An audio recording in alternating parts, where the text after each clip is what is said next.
안녕하세요. HIS 헤럴드 교육센터에서 캠바이오 수업 담당하고 있는 이정민입니다. 현재 이 영상을 시청하고 있는 학생들은 이제 IB exam을 앞두고 스탠다드 레벨이나 하이어 레벨 본인 레벨에 맞춰서 케미스트리 exam을 준비하고 있는 학생들일 거라고 예상을 하는데요. 아무래도 이제 exam이라고 하는 게 워낙에 이제 커버리지 하고 있는 범위가 넓고 또 학생들은 처음으로 IB exam을 준비하는 입장들일 거기 때문에 내가 지금 학습을 하고 있는 방향이 맞는 건지 내가 이 내용들을 학습을 하는 게 exam을 준비하는 데 적절한 건지 좀 걱정도 되고 불안한 마음이 어느 정도 있을 것이다 라고 예상을 하고 있습니다. 항상 시험을 준비하는 학생들을 보면서 안타까운 마음이 큰데요. 저는 오랜 시간 동안 학생들과 함께 여러 방향의 케미스트리 시험을 준비를 하면서 학생들이 어떤 분야에서 어떤 어려움을 겪게 되는지 많이 관찰했고 이를 해결하기 위해서 제가 어떤 방향으로 도움을 줄 수 있는지에 대해 오랜 시간 동안 고민을 해왔고요. 자, 이 고민들을 바탕으로 해서 여러분들 사실 IB exam 한 과목만 진행하는 것이 아닐 거기 때문에 항상 시간과의 싸움에서 촉박하게 진행을 하고 계실 거다라고 예상을 하고 있습니다.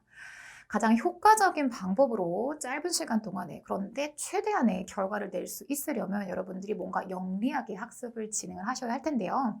그 방향으로 어떻게 학생들을 유도하면 될지 고민한 결과로 본 강의를 준비하게 되었으니까요. 우리 일단 준비하고자 하는 exam이 어떤 형태로 이루어지고 어떤 내용들을 평가하는지를 알아야 준비하는 데 반영을 할 수 있겠죠. 그래서 우리가 지금 준비하고 있는 시험이 어떤 시험이고 이를 대비하기 위해서 선생님과 함께하는 수업이 어떻게 효과적으로 진행될 수 있는지 살펴보는 시간을 갖도록 해보겠습니다. 자, 우선은 우리가 지금 준비하고 있는 시험이 어떤 시험이고 어떤 형태로 진행이 될 건지 한번 살펴볼 필요가 좀 있을 것 같습니다. 아시다시피 크게 스탠다드 레벨과 HL 하이어 레벨로 나누어진다라고 알고 계실 텐데요. 혹시 과거에 패스 페이퍼 시도를 해봤던 학생들은 선생님 제가 패스 페이퍼 풀 때는 페이퍼 3도 있었던 것 같은데 선생님은 그건 안 해주시는 건가요? 라고 질문하시는 경우가 간혹 있어서 말씀을 드립니다. 2020년 이후에 IB exam 전체적인 부분에 대해서 점검이 좀 있었고요. 사실 페이퍼 3라고 하는 부분은 학생들의 laboratory skill을 테스트하기 위해서 근데 실질적으로 학생들한테 랩을 시켜보기에는 조금 공간적인 제약도 있고 equipment들도 어떤 한계가 있다 보니까 페이퍼를 통해서 준비했던 exam이 페이퍼 3라고 보시면 될 텐데요. 자, 그 부분에 대한 축소가 조금 이루어졌습니다. 그래서 현재 페이퍼 1, 2만 진행한다라고 보시면 될 텐데 스탠다드 레벨과 하이어 레벨에서 평가하는 문항수와 시간이 조금 다르죠. 그래서 SL 레벨 같은 경우에는 45분 동안 총 30문항의 페이퍼 1에서는 MCQ, 그러니까 멀티플 초이스에 해당하는 문항들을 다루시게 될 거고요. 하이어 레벨에서는 10문제가 늘어납니다. 시간은 15분 더 드리는 상황일 텐데 하이어 레벨 준비한 학생들 같은 경우에 쌤 그러면 저희는 스탠다드 레벨 문제에다가 한 10문제 추가한다고 보면 되나요? 라고 질문을 하시는 경우가 있어서 저는 사실은 두 레벨의 학생들을 모두 지도를 하고 있기 때문에 문항들을 대조해 본다라고 했을 때 사실 40문항 중에 30문항 전체가 스탠다드 레벨과 겹쳐지진 않고요. 약간 20문항 정도 안팎으로 유사한 문제가 출제된다라고 보실 수 있겠습니다. 그래서 하이어 레벨을 준비한 학생들은 20문항 정도는 스탠다드 레벨과 다른 문항이 나올 수 있어 라고 생각을 하시면 되겠고요. 대신에 하이어 레벨 준비한 학생들이 스탠다드 레벨을 이제 공부를 한다라고 했을 때 이 패스 페이퍼 풀어보는 것이 하이어 레벨 테스트를 준비하는 데 도움이 될 수는 있습니다. 왜냐하면 뒤쪽 가서 보시면 아시겠지만 하이어 레벨 학생들이 평가받게 되는 항목은 스탠다드 레벨 학생들이 평가되는 항목에 추가로 들어가는 토픽들이 있는 것이기 때문에 기본적으로 하이어 레벨에는 스탠다드 레벨에 해당하는 컨셉들이 전부 다 포함이 되어 있습니다. 그래서 하이어 레벨 준비한 학생들 같은 경우에는 스탠다드 레벨 문제를 풀어보는 것도 도움이 될 수 있다라고 보통은 말씀을 드리고요.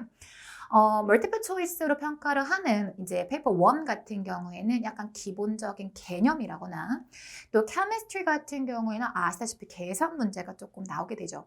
단순 계산 문제를 통해서 접근할 수 있는 문항들을 묻는 게 페이퍼 1이라고 생각하시면 되겠습니다. 반면에 사실 학생들이 가장 어려움을 겪는 분야는 페이퍼 2고요. 보통 학생들이 저한테 물어보는 게 이제 열심히 공부하고 나서 어느 정도 준비가 된 학생들이 가장 궁금해하는 건 이제 소위 얘기하는 커트라인이 궁금한 거죠. 참 MCQ나 몇 문제 틀리는 것까지 막아야 됩니까? 혹은 FRQ에서 어느 정도 감점까지 허용될 수 있습니까? 라고 묻는 경우가 많은데 일단 기본적으로 저는 학생들에게 지도할 때 자, MCQ 문항은 일단 다 맞는 걸로 자, 여기서 커트라인 잡지 않는 걸로 일단 MCQ는 다 맞는다고 전제를 깔고 이제 FRQ 들어갔을 때 최대한 디덕션을 줄이는 방향으로 간다. 이렇게 포커싱을 하시는 게 적합하다라고 저는 보통 지도를 하고 있습니다. 물론 학생들 같은 경우에 어떻게 그럴 수가 있어요? 라고 생각하실 수 있겠지만 생각보다 MCQ 다 맞는 거 별로 어렵지 않습니다. MCQ 문항 같은 경우에 개념만 탄탄하게 잡혀 있다라고 하면은 큰 실수가 없는 이상 보통은 다 맞고 들어가는 경우가 6, 7점 그레이드를 받는 학생들의 경우에 대다수인 거거든요. 따라서 너무 어렵다고 생각하지 마시고 난 컨셉만 정확하다면 페이퍼 1은 다 잡고 가는 거야 라고 생각하시고 결과적으로 페이퍼 2에서 우리 학생들의 그레이드가 조금씩 나누어진다라고 보시면 될 텐데 쌤 이거 좀 이상한데요. 자, 스탠다드 레벨하고 하이어 레벨이 문항수가 똑같습니까? 근데 시간이 1시간 차이 납니까? 이거 뭔가 잘못 쓰신 거 아닌가요? 라는 생각을 하실 수 있을 것 같아요. 지금 사실 페이퍼 2는 FRQ 문항, 이제 free response로 이제 응답을 하셔야 되는 문항들일 텐데, 자, 6문제 내지 7문제다라고 하는 것에 현혹되시지 않기를 부탁을 드립니다. 큼직한 문항수로 봤을 때 6 내지 7문제라고 이야기는 하는데, 자, 이 아래에 붙어 있는 하위 레벨 문제들이요. 보통 제가 꼬맹이 문제라고 얘기를 하는데, 꼬맹이 문제 같은 경우에 스탠다드 레벨에서는 별로 벌어지지 않는 상황이지만 하이어 레벨 같은 경우에는 큰 문제 아래 꼬맹이 ABCD 있고 그 꼬맹이 ABCD 아래 꼬맹이 A-1, A-2 이런 식으로 꼬맹이까지 실질적으로 문항수를 파악을 해본다라고 했을 때 하이어 레벨 학생들 프리 리스폰드를 답해야 되는 하위 문항들 다 합쳐보신다고 하면 대략 한 25문항 내지 30문항쯤 되시고요. 스탠다드 레벨 같은 경우도 20문항 안팎에 해당하는 문항들을 75분 내에 심지어 프리 리스폰드로 word 아니면 sentence로 답을 하셔야 합니다. 시간 별로 넉넉하지 않습니다. 한 문항에서 2분 이상 고민하시면 안 되고 고민을 토대로 해가지고 답안 작성까지 2분 내로 끝나셔야 되세요. 자, 그렇기 때문에 이거였나 저거였나 고민하실 시간 없으시고요. 답안 작성하는 과정에서 이거 문장 좀 이상해 지우 고쳐야지 이럴 시간 별로 확보되지 않습니다, 여러분들. 그렇기 때문에 문제 딱 읽고 바로 답안 작성하는 플롯 나와야 되고 이 플러스 토대로 해가지고 딱 깔끔한 문장으로 필요한 내용만 키워드를 언급해가지고 답안 작성할 수 있게 여러분들 프랙티스 하셔야 되기 때문에 사실 준비가 상당히 까다로운 유형의 페이퍼 2입니다.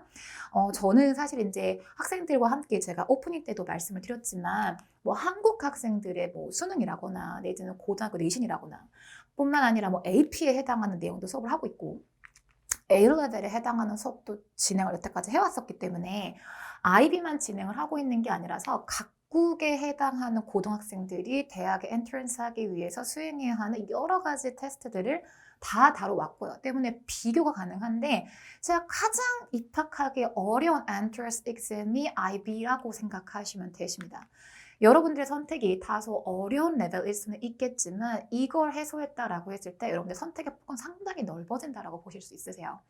따라서 IB exam 준비하는 건 너무 힘들다고 좌절만 하지 마시고 이거 내가 정복한다라고 하면 내가 지구상에 있는 어떤 대학이든 지원할 수 있는 자격이 주어진다라고 생각을 하셔서 충분히 준비하시고 충분히 누릴 수 있는 메리트를 가질 수 있도록 저는 학습을 함께 해드릴 예정입니다.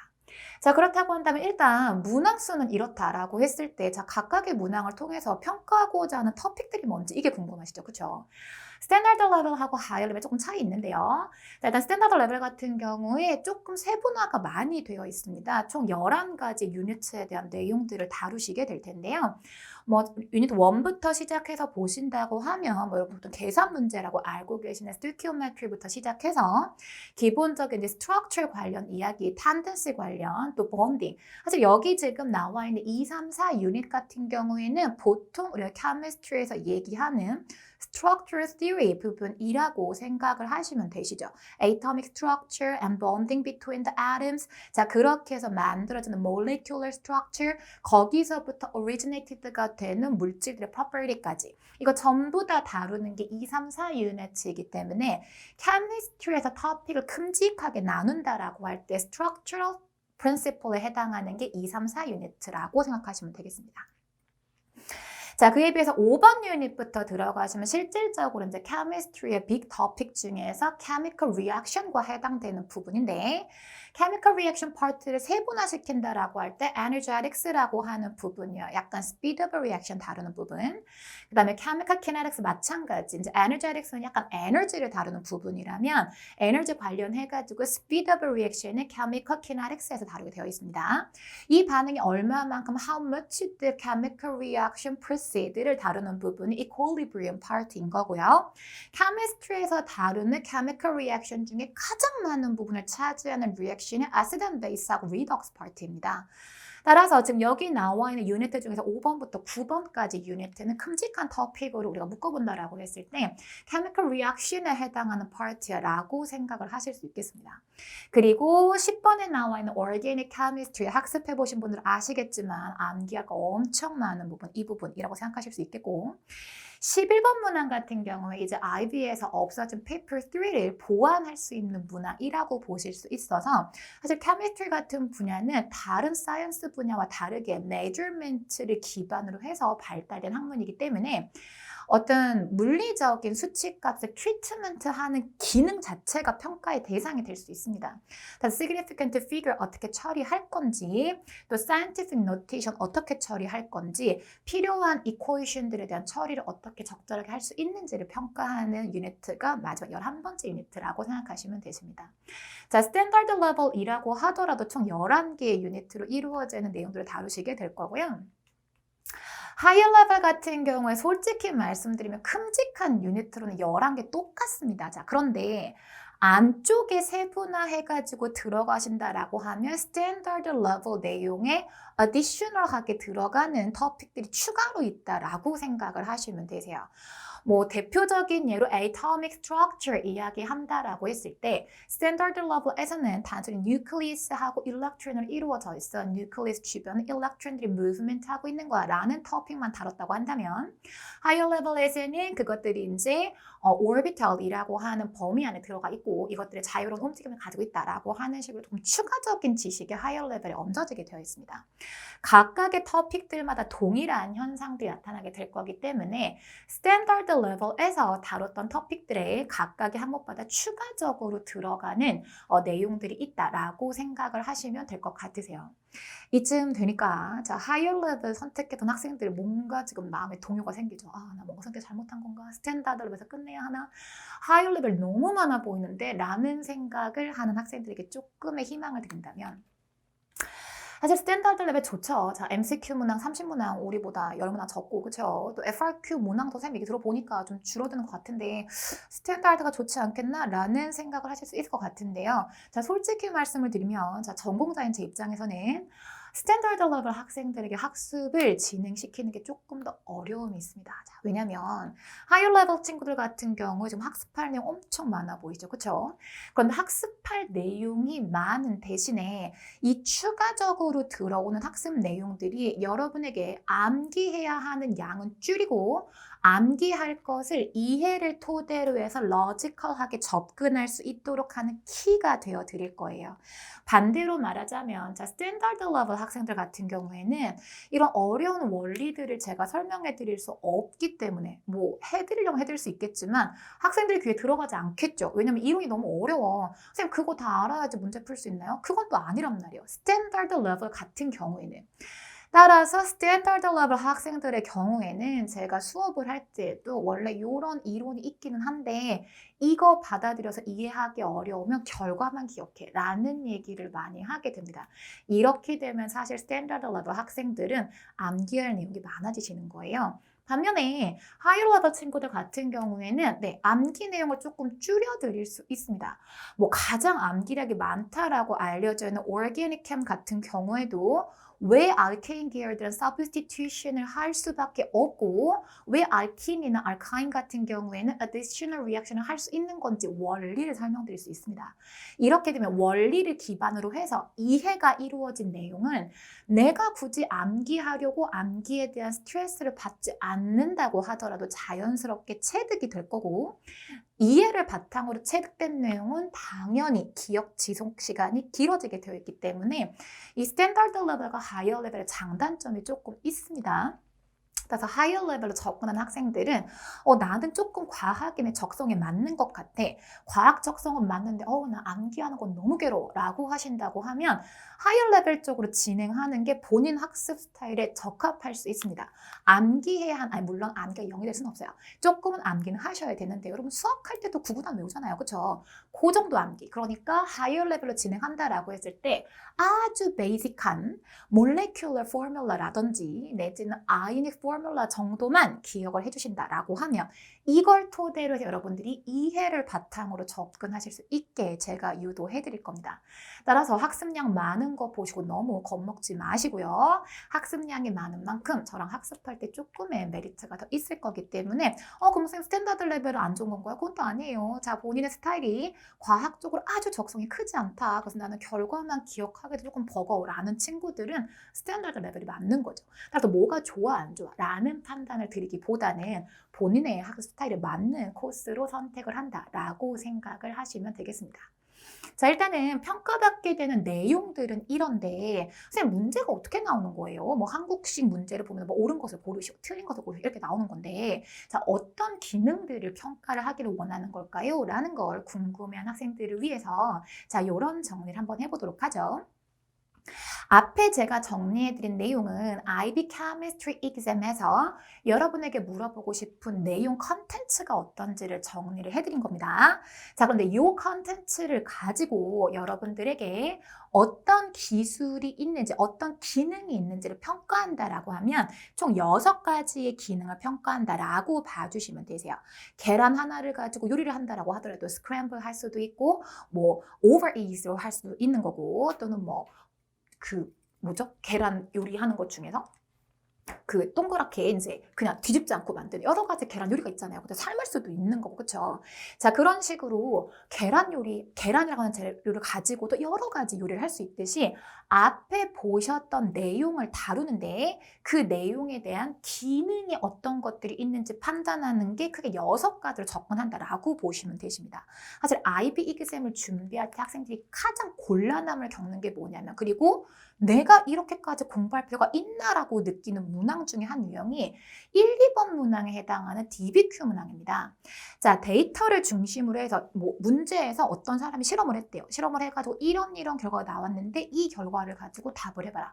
라고 문제가 나오는데 그때 나오는 문제들을 봤을 때 쌤 저희 공부 이렇게 열심히 안 해도 답을 달 수 있을 것 같아요. 캠 공부 이렇게 열심히 안 해도 1, 2번 문항 풀 수 있는 거 아닐까요? 라고 질문하는 경우가 종종 있습니다. 물론 그럴 수 있습니다. 캠 공부를 열심히 하지 않더라도 답을 달 수 있는 문항이 몇 개 있을 수 있죠. 자, 하지만 처음부터 말씀드렸죠. 우리의 목표는 대부분의 포인트를 챙겨가는 게 목표입니다.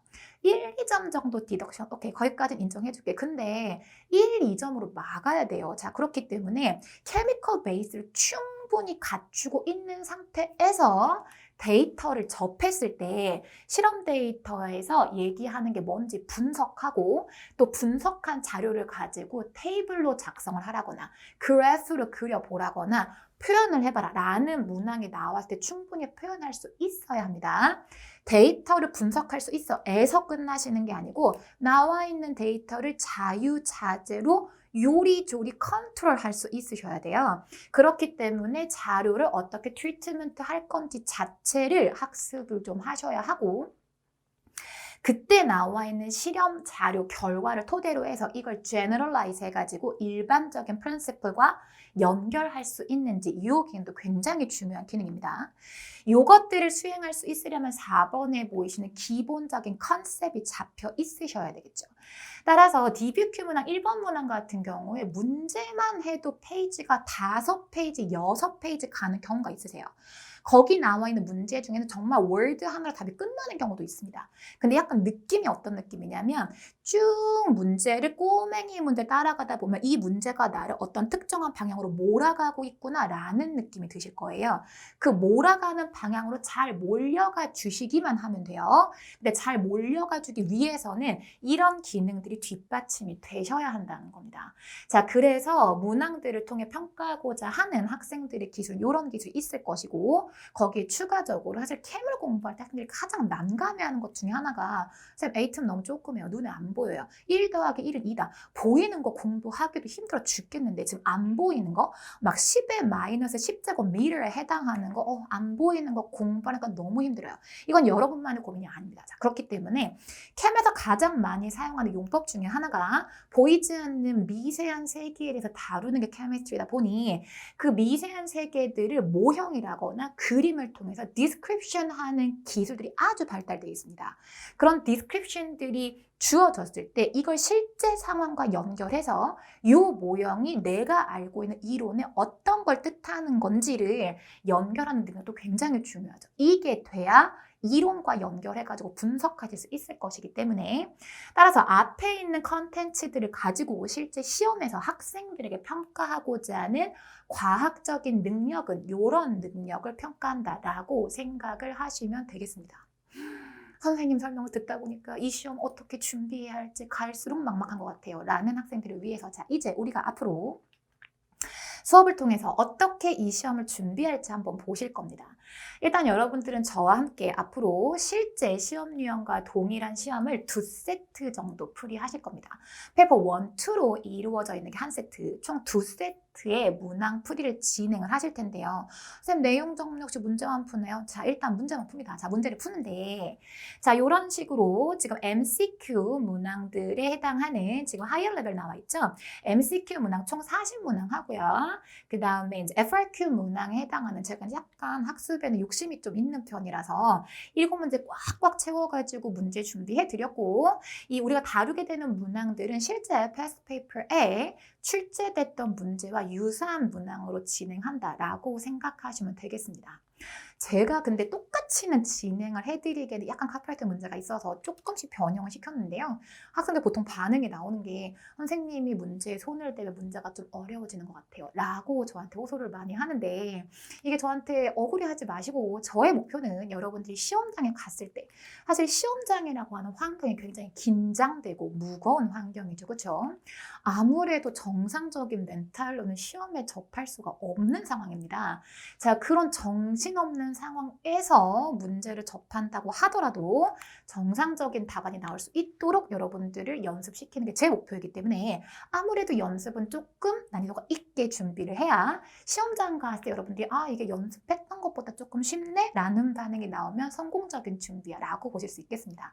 그래서 실제 나오는 문제 유형과 유사한 문제 유형으로 일단 준비해 드릴 거고요.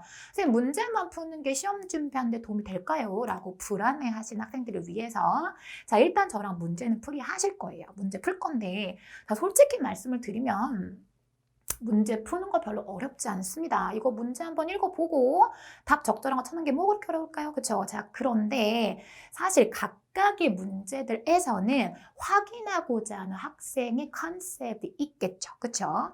따라서 저와 함께 수업하실 때 물론 문제 풀어 드릴 텐데 단순히 문제 풀이에서 끝나는 게 아니고 자, 이런 유형의 문제가 나왔을 때는 이렇게 접근하시라라고 하는 접근 방법과 함께 어떻게 문제에 나오는 컨셉을 트리트먼트 하셔야 하는지 관련된 지식들을 함께 정리해 드릴 겁니다. 저와 함께 강의배에서 구성이 되어 있는 걸 보시면 아이 문항수 물론 많은 거 알겠는데 쌤 어떻게 40분 수업하는데 문제를 3, 4개밖에 못 풀 수가 있어요? 하지만 실제 수업을 진행을 해보시면 왜 그렇게 될 수밖에 없는지 감이 오실 겁니다. 한 문제 한 문제 풀 때마다 그때 필요한 핵심적인 개념들을 정리를 다시 한번 해드릴 거고요. 여러분들은 문제풀이 하면서 제가 정리해드리는 개념들 위주로 해서 내용들을 다시 한번 학습하신다고 하면 시험을 준비하기 위해 핵심적인 내용들을 꼼꼼하게 다루게 된다라는 확신을 가지실 수 있을 겁니다. 따라서 수업을 진행한다라고 할 때 문제풀이라고 나와 있긴 하지만 사실 문제풀이를 가정한 또 한 번의 내용 정리라고 생각을 해주시면 되시고요. 그래서 문제풀이만 해가지고 개념이 부실해질까 봐 불안해요 라는 학생들 마음 탁 놓으시고 저와 함께 수업 진행하시면 되겠습니다. 자, 그렇다고 한다면 지금 저의 이 설계를 들어보셨으면 느낌이 오셨겠지만 쌤 저는 IB 케미스트리 완전 생기초인데요. 아무것도 아는 게 없는데요. 라는 학생들한테는 조금 이 수업이 어렵게 느껴지실 수 있습니다. 자, 그렇기 때문에 적어도 학교에서 한번 IB 캠에 해당하는 진도를 진행을 하셨거나 아니면 개별적으로 IB 캠에 대한 전체적인 내용을 한번 훑어본 학생들의 경우 비기너 수준을 벗어난 학생들 적어도 한 번은 어떤 내용들이 있는지 알고는 오셔야 된다는 얘기예요. 그런 학생들을 대상으로 해서 자기들이 공부한 내용 중에 아주 중요한 포인트들이 이 포인트들이야 라는 걸 짚어드리는 수업 내용일 거기 때문에 한 번 정도는 전체 내용을 훑어보시고 오기를 권유를 드립니다. 자, 그래서 이 학생들이 마지막으로 본인의 실력을 체크해 보실 수 있도록 사실 이 학생들에게 가장 적합한 수업이야 라고 말씀드릴 수 있겠습니다. 자, 그렇다고 한다면 선생님 열심히 준비해 주셨으니까 열심히 따라는 갈 텐데요. 제가 수업을 준비하기 위해 좀 더 신경 쓸 부분이 있지 않을까요? 라고 질문한 학생들을 위해서 본 수업이 조금 더 효과적으로 이루어질 수 있으려면 일단은 지금 저랑 2세트 문항풀이 하실 거잖아요. 저랑 수업하시기 전에 문제 한번 먼저 풀어보셨으면 좋겠습니다. 풀어보실 때 일부러 해설지는 안 드릴 거고요. 답지는 나갈 수 있습니다. 해설지는 안 드리는 이유가 여러분들이 해설을 보고 문제를 보면 나 좀 이해하고 있는 것 같아 라고 착각을 하시는 경우가 있을 수 있어서 일단 문제 풀어보시고 해설은 수업을 통해 확인할 수 있도록 해설지를 드리지는 않을 거예요.